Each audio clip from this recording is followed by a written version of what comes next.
Shalom. First and foremost, I want to give all praises to for Yahweh, Washem, Yahushai, Washem, Kakarash, Kal, Alalam, Yahweh, Washem, Yahushai, Washem, Kakarash. That's in ancient Hebrew, saying all praises to Yahweh, in the name of Yahushai, in the name of the Holy Spirit. Yahweh is the correct name for the God of the Bible, who the world ignorantly call Jehovah, God, or Yahweh. His son's true name in Hebrew is Yahushai, who the world ignorantly call Jesus Christ. The true name for the God of the Bible in the Hebrew is Yahweh. His son's true name in the Hebrew is Yahushai. I want to give the honors to elders and apostles of Great Millstone. And shalom to all our brothers and mothers who pushing this word in sincerity and in truth. To all that believe in this gospel, shalom. Brothers are from Camp James, Jamaica. And this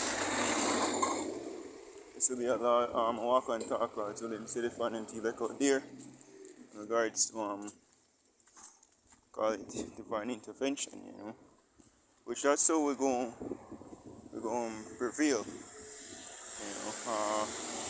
When we go to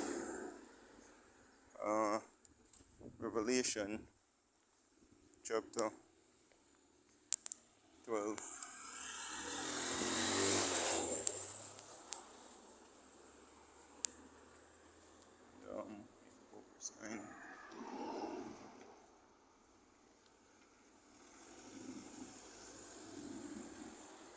Well, start at verse 7.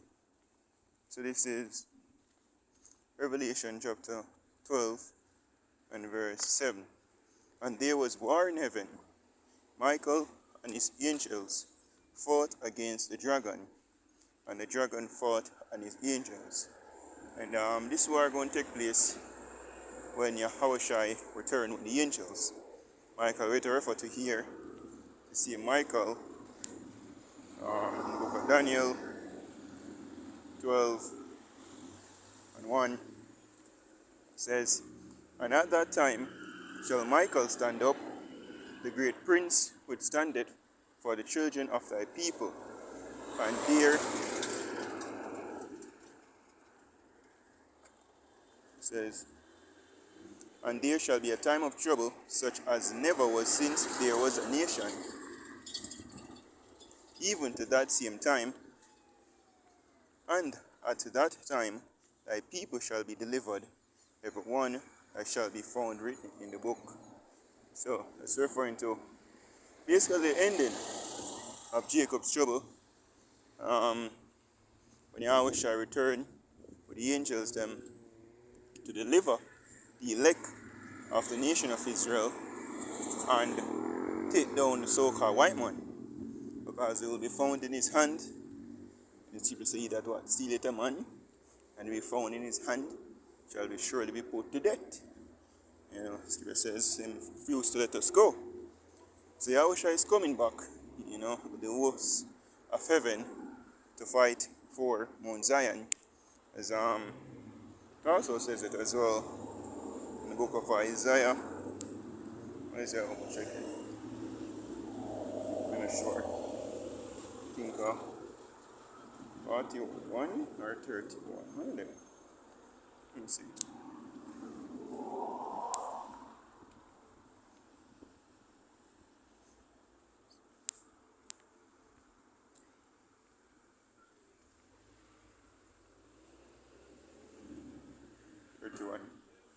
This is Isaiah 31.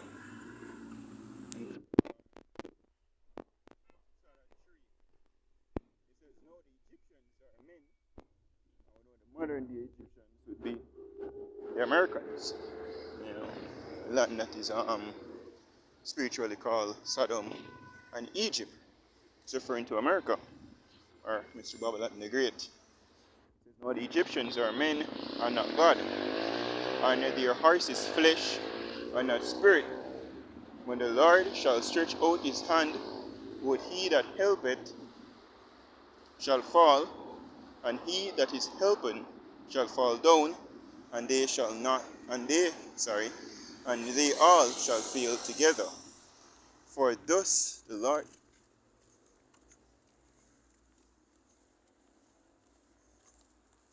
Okay. It says, "For thus hath the Lord spoken unto me, like as a lion and the young lion roaring on his prey, when a multitude of shepherds is called forth against him, he will not be afraid of their voice, nor abase himself for the noise of them. So shall the Lord of hosts come down to fight for Mount Zion and for the hill thereof." And Mount Zion is referring to what? The Israelites, which consist of so-called Negroes, Native Americans, Spanish Latinos, and wherever people scattered today. We are the true biblical Israelites, and the Lord's going to come back to fight for his people, starting with the elect, because on this side I'm going to destroy the reject. Verse 5, "As birds flying, so will the Lord of hosts defend Jerusalem." And them go to right over there in our land. It says, "Defending also he will deliver it, and passing over he will preserve it." So the Lord will fight for his people, because the time is coming when there's going to be an all-out attack on our people. The scripture says they shall be like what? Madmen, sparing none, but still destroying, spoiling and destroying those that fear the Lord. So Esau going to make a move. And we say we are for ourselves, we can't do nothing. The scripture say what? The worm Jacob, but the scripture say what? He will help us. He will hold by his right hand, saying, "I am with thee." Alright? So fear not. That's what it's referring to by divine intervention. Right? We're in the spiritual realm, the heavenly realm. The Armata, Lord of hosts, going to send his army to fight against these crackers, these Edomites and Philem army, right? On behalf of his people. Right? So let's go back to the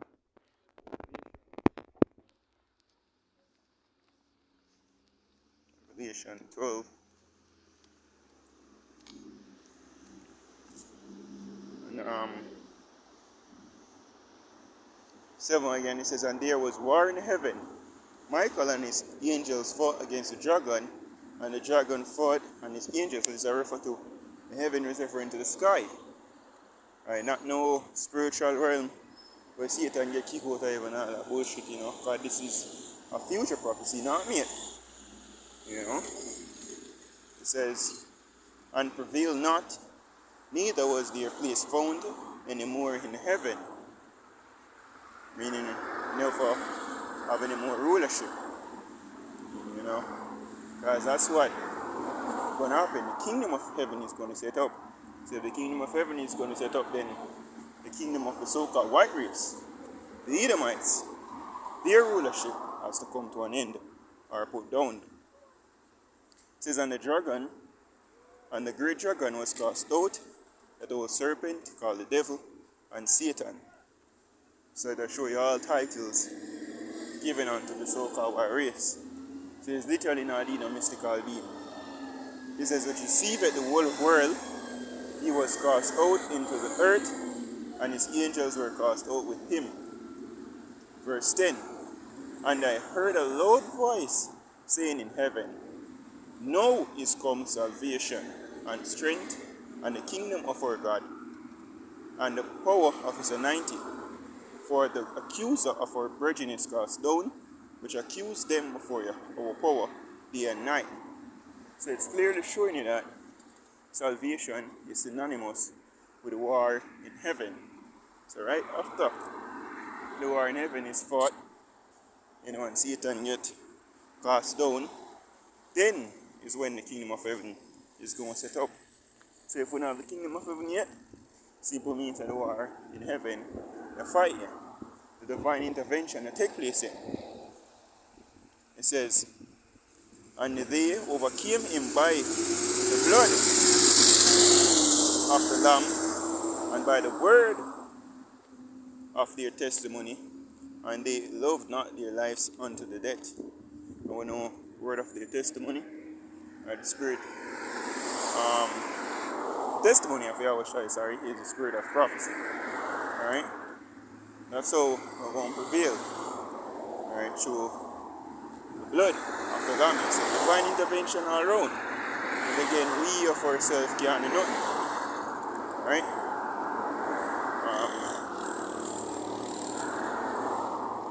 See here.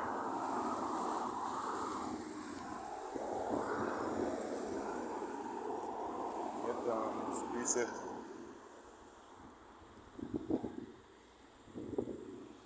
Get the Isaiah now.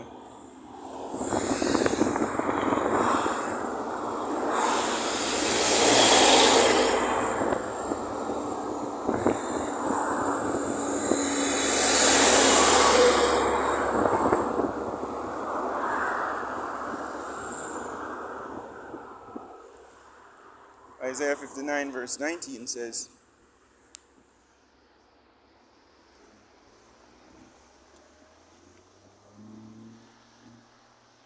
so shall they fear the name of the Lord from the west, and his glory from the rising of the sun. It says, when the enemy shall come in like a flood, the Spirit of the Lord shall lift up a standard against him. So there ain't going to be an intervention. Divine intervention is what I mean. The Spirit of the Lord that lift up a standard, yeah. Divine intervention on the behalf of the elect. And that's what we're waiting on. That's what we're looking forward for. You know, as again, we used to say it's futile to fight against so-called white man when the Most High set up. We're kicking against the prick. But Esau will be kicking against the prick when him try to fight against Yahweh Shai. You know, I'm going to feel miserably. So what is the defining elect out there? Give now a praise to our how about Shem and Shai, about Shem Kakadash. The one is unto elders and apostles of Great Millstone. And shalom to the full elect. Shalom.